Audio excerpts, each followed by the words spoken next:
Welcome everybody back to the Dragon's Lair. My name is Wade and this is my show Let's Talk, where we talk about Warhammer 40k. We're talking about Tyranids. I am going to have an episode for every unit in the Codex and every detachment. I'm going to tell you why I like it, why I don't like it. And we're to the Broodlord. Now, I haven't used the Broodlord yet. I don't own any Broodlords, but I do have a plan to get 3. So, remember, I'm going to talk about everything from the perspective of Invasion Fleet Detachment. However, the Broodlord probably shines the brightest in Vanguard Invader, and I will talk about that. So, the Broodlord. Why is he good? I think he's good. So let's just start there. He's not on my crap list, as some units are. Von Ryan's Leapers. Anyways, Broodlord move 8, that's not bad. He's infantry, so he's going through ruins. So, that's pretty good. Tough 5, that's not bad. He is tougher than bolters. So, bolters need a 5. um, 4 plus regular save is crap, although cover will help you, and cover's pretty easy to get in 10th. 4 plus invulnerable, good. Your 4 plus invulnerable is what's going to keep him alive. So let's just talk about that. 6 wounds, that's not great, but he's also not a monster. He is a leader, so he's going to wear the unit as armor. And what I mean by unit is he leads Gene Stealers. And I really do think that he does his best work when leading Gene Stealers in a Vanguard Invader detachment. So I'm kind of doing some videos right now where it's the units that synergize well with other units. In Leadership 7, which if he's in Synapse, that's pretty easy to make a leadership, but maybe he's not in Synapse. They're fast. They're gonna be fast. They're gonna get away from you. So just remember that if you care about keeping them inside of Synapse. Objective Control 1, that's not good, but that's not a big deal because ideally he's going to be with a unit of Gene Stealers. So, stats, not bad. He's not a monster, so he's not going to be super tanky. It's what he brings to the table, what he does to his unit of Gene Stealers. That's going to be a big deal. So let's talk about melee weapons for a second here. Broodlord Claws and Talons. Okay, here's the big deal. Devastating Wounds and Twin Linked. Okay, so Twin Linked means whatever you fail to wound on, you get to reroll, which is good because just remember, if you get a reroll, you're 25% more likely to succeed. Okay, then Devastating Wounds, I always think about it this way. Devastating Wounds is for if you roll a crit on a wound roll. Lethal Hits is if you roll a crit on a to-hit roll. So what Devastating Wounds is going to do for you is now, in this current version of the edition, in May of 2024, Devastating Wounds, there is no save. There's no invulnerable save. There's no save. You can get Feel No Pain on Devastating Wounds, but Devastating Wounds, like 6 months ago, took a turn and now is more deadly. They're devastating. Who would have known?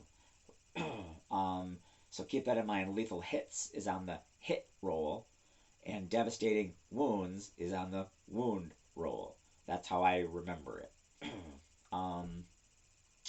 So 5 attacks. I don't know why it's 5, not an even number, but I like even numbers. Which is okay. 2 plus, which is really good. 2 plus is really good. Strength 6, which is pretty good. You'll be wounding Marines on 3s.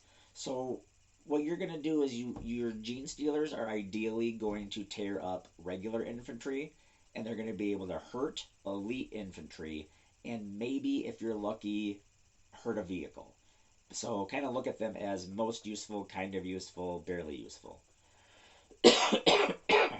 So, they'll be able to swarm objectives and kill guardsmen, fire warriors, aspect warriors, the basic infantry units. They'll be able to hurt elite infantry units, but when going up against elite infantry units, they're going to get their butts handed to them. So you got to do as much damage as you can from the get-go. So part of that, so you see leader, how it can, lead a unit of Gene Stealers. Part of how you do that is under the abilities. So core, he's a leader, which means he leads Gene Stealers. Scout 8. Now Gene Stealers also have Scout 8, and what Scout is all about is you're going to deploy as normal, and then whoever's first turn it is, then your units with Scouts get to move before they take their first turn. Okay, so if it's your first turn, cool, because then you can get a scout move of 8, then on your turn, move 8 and maybe assault. If you're playing a Vanguard Invader force, you will be able to, and you see down in the keywords where it says Vanguard Invader, you'd be able to move 8, scout 8, move 8, advance for 3 or 4, depending on whether you roll average, or low average, or high average. So that right there will be 19 to 20 inches of movement through buildings, up over terrain, all sorts of things.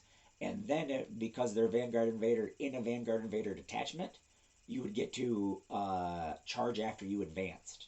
So you'd still get a 2d6 charge after you're 19 or 20 inches. It's scary good. Now, what if you don't get first turn? Then you have a whole 8-inch movement to get your butt in cover. It's good either way. You can forward deploy scary and freak your opponent out, and then you don't get the first turn, and then you back away and hide.